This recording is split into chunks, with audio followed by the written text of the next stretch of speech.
Hello mensen, it's good to be back again for another chat. It's lekker om weer te gesels.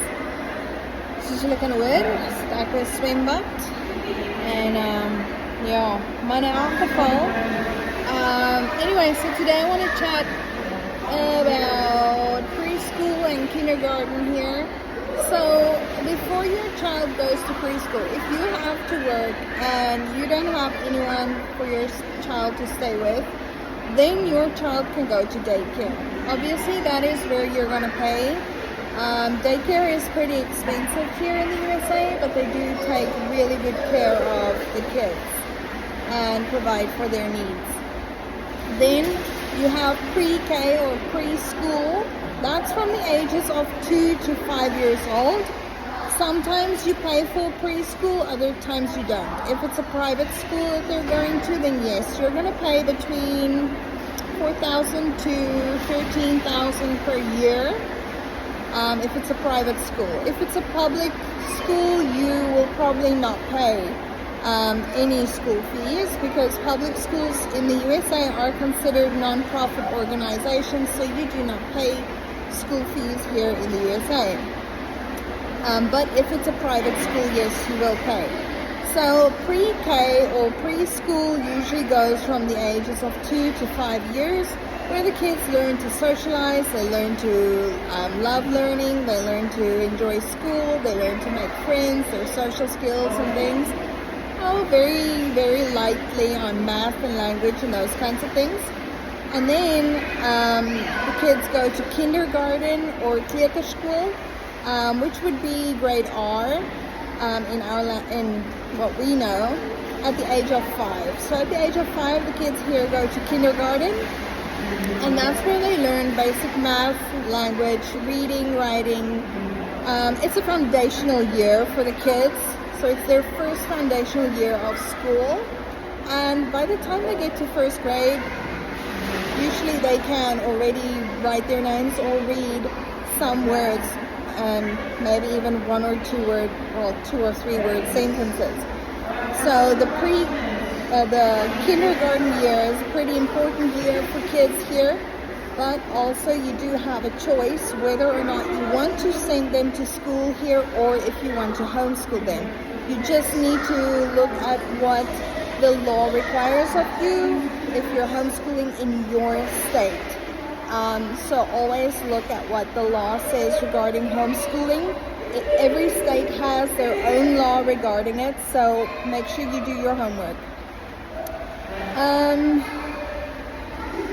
Also, so schools, for the food programs, schools have a reduced or free food program for the kids at school, so you need to earn below a certain amount as a family in order to qualify for that. So if you earn below a certain amount, then you can qualify for free meals at the school, because the school provides meals, but you can also pack your child's lunch for school as well, as long as you stick to the school's rules. For example, the school where I'm at, it's a nut-free zone, so we are not allowed to pack anything that could or might contain nuts or could have been in contact with nuts.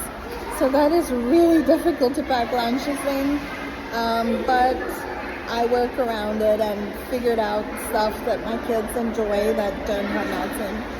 And then also there's a thing called sun butter, so it's peanut butter made from sunflowers, and that's pretty much tastes very close to peanut butter, but not the same. So if they want a peanut butter and stroopbroodjie, then I can do that.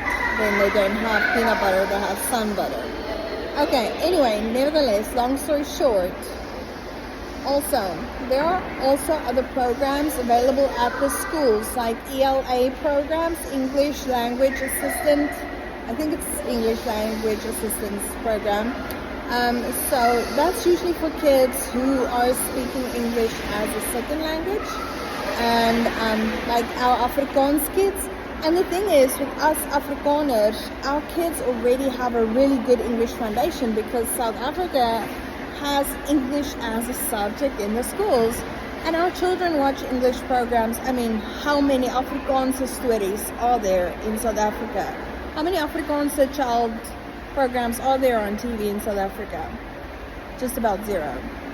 So probably depending on whether or not you're watching an Afrikaans streaming platform or not. But on Afrikaans, on South African TV, there are no Afrikaans programs that I can remember. Anyway, nevertheless, there used to be. So our kids have a very good English foundation. Even though they speak British English, when they come to the USA, the English Language Assistance Program will benefit them greatly. Both my kids went through it. They helped them with their accents. They helped them with their articulation, their pronunciation of the words, their vocabulary, their reading, their writing of English. It has just broadened their world for them. So absolutely, if your child is going to a public school, in kindergarten or preschool, use that program, use it because it's free. It's included. If it's in a public school, it's included and it is free. The government funds it. So yeah, that is just a little bit about kindergarten and preschool. Also, generally schools do have assistance for children with learning challenges, behavioral challenges, concentration challenges, all those kinds of things. So the schools do have people who do assist them with that. Usually it might be in the form of a special education teacher or a paraprofessional like me. I'm a paraprofessional, and we work with kids with learning challenges, with some children have physical disabilities and they have a para helping them. So yeah, there are schools who do assist children. And then if you need more assistance, you can always ask for it. And then there are specialized schools as well. I just don't know enough about that. So that's just a little about what I know about preschool and kindergarten. My kids were in first grade and fourth grade when we got here. So they did not do preschool and kindergarten here. They did that in South Africa.